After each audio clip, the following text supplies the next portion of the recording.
রাজধানীর foreign service একাডেমিতে ঐকমত্য কমিশনের সভা শুরু হয়েছে। বিটিভির সৌজন্যে আমরা সরাসরি সেখানে যুক্ত হচ্ছি।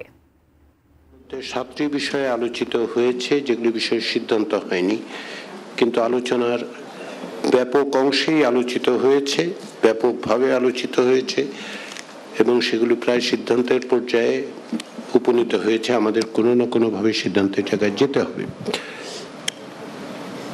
এবং এর মধ্যে একটি আপনারা দায়িত্ব দিয়েছেন কমিশনকে, কমিশন সেটি বিবেচনায় রেখেছে। কমিশন সে বিষয়ে আপনাদের যত দ্রুততার সঙ্গে সম্ভব আমরা সিদ্ধান্ত জানাবো। এর বাইরে 3টি বিষয় নিয়ে আলোচনার আসলে সূত্রপাত করতে হচ্ছে বা আলোচনা হয়নি এখন পর্যন্ত। এর মধ্যে 2টো বিষয় আজকে অন্তর্ভুক্ত হয়েছে।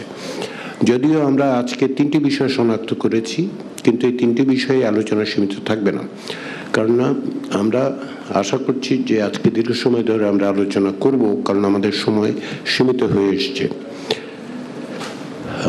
যদি আমি একটু গুরুত্ব আরো অর্থে বলে, আসলে দিন নয়, ঘন্টার হিসাবের মধ্যে আমাদের চলে যেতে হবে এখন, কারণ আমরা যে কোনো ভাবেই হোক এই প্রক্রিয়াটা 31শে জুলাইয়ের মধ্যে আমাদের সমাপ্ত করতে হবে। এর অন্যথা হওয়ার কোনো সুযোগ নেই। তারপরে জাতীয় সনদ স্বাক্ষরের জন্য হয়তো আমরা একটা অন্য দিন বরাদ্দ করতে পারি, কিন্তু আমাদের আলোচনার যে কোনো প্রক্রিয়ায় 31শে জুলাইয়ের মধ্যে সমাপ্ত করতে হবে। এটা কমিশন এবং আপনাদের পক্ষ থেকে বারবার বলা হয়েছে। আপনারা জনসমক্ষে বলেছেন, পাবলিকলি বলেছেন, এখানে বলেছেন, কারণ আপনারা চান, আমরাও চাই যে প্রক্রিয়াটা শেষ করার মধ্য দিয়ে পরবর্তী ধাপে যাতে অগ্রসর হওয়া যায়। আমরা সেই চেষ্টা করছি, সেই চেষ্টায় কোনো অবস্থাতে আমরা অন্যথা করতে দিতে চাই না। সে কারণেই আমরা বলেছি যে আজকে এবং প্রয়োজন হলে আগামী 2 দিন, যদি প্রয়োজন হয় সেটা হচ্ছে দীর্ঘ সময় ধরে আলোচনা করা। রাত 10টা একটা সময় ধরে নিয়ে হচ্ছে, যতক্ষণ লাগবে আমাদের অনেকগুলো বিষয় নিষ্পত্তি করতে হবে। আমরা সেগুলো করতে চাই, করতে পারবো বলে আমি আশা করি। যেটা আমি আগেও বলেছি যে 10টি বিষয়ে আমরা এক ধরনের ঐকমত্যে এসেছি, কিছু কিছু নোট অফ ডিসেন্ট আছে। 7টি বিষয়ে আলোচনার অসমাপ্ত পর্যায়ে আছে, কিন্তু আলোচনা হয়েছে। 3টি বিষয়ে এখন পর্যন্ত কোনো আলোচনাই হয়নি। সেই সমস্ত বিবেচনা থেকেই আজকে আমরা একটি পূর্বালোচিত বিষয় রেখেছি, 2টো অনালোচিত বিষয় রেখেছি। আমরা আসলে অনালোচিত বিষয়গুলো নিয়ে আলোচনাটা শুরু করব। আর ইতিমধ্যে প্রথম বিষয়ে একটি বিকল্প প্রস্তাব, যেটা একটি দলের পক্ষ থেকে উপস্থাপন করা হয়েছে, 2টো দলের পক্ষ থেকে 2টো প্রস্তাব, সেটা আপনাদেরকে দেয়া হয়েছে। সেগুলি যেহেতু সামান্য হয়তো আলোচনা করতে হবে, কিন্তু প্রকৃতপক্ষে এ বিষয়ে আলোচনার স্কোপ অত্যন্ত সীমিত। এই সমস্ত বিবেচনায় আপনাদের সকলের কাছে অনুরোধ যে আমরা যেন অত্যন্ত সুস্পষ্টভাবে আলোচনা করে এই প্রক্রিয়াটার একটা সমাপ্তির দিকে অগ্রসর হই।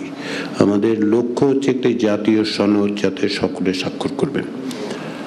আমরা এটাও বলতে পারি যে সনদের যে প্রাইমারি টেক্সট, শুধুমাত্র ওইগুলো বাদ দিয়ে, যেগুলোতে একমত হয়েছে সেগুলো বাদ দিয়ে, তার বাইরে যে ভূমিকা এবং কমিটমেন্টের জায়গাগুলো, তার একটা খসড়া কমিশন তৈরি করেছে এবং কমিশন আগামীকালের মধ্যে সকল রাজনৈতিক দলের কাছে এই খসড়া প্রেরণ করবে আপনাদের বিবেচনার জন্য।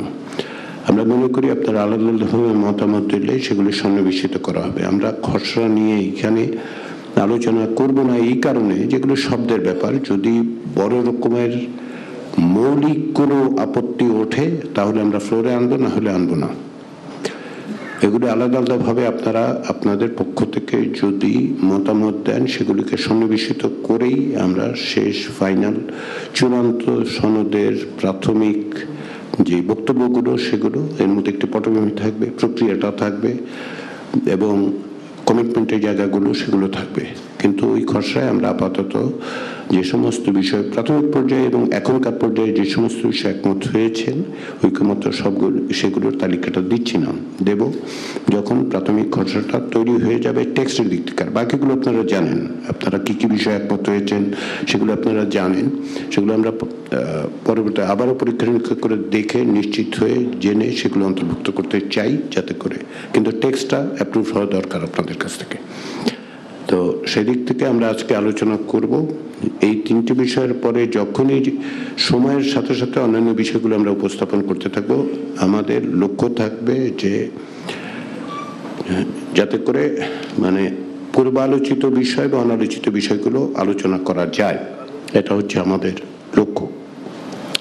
এখানে যে তিনটি বিষয়, তার মধ্যে দুটো অনালোচিত বিষয় আছে, সেগুলো একটু ব্যাখ্যা করি আমি। এর মধ্যে একটি হচ্ছে নাগরিকদের মৌলিক অধিকার সম্প্রসারণ সংক্রান্ত প্রস্তাব।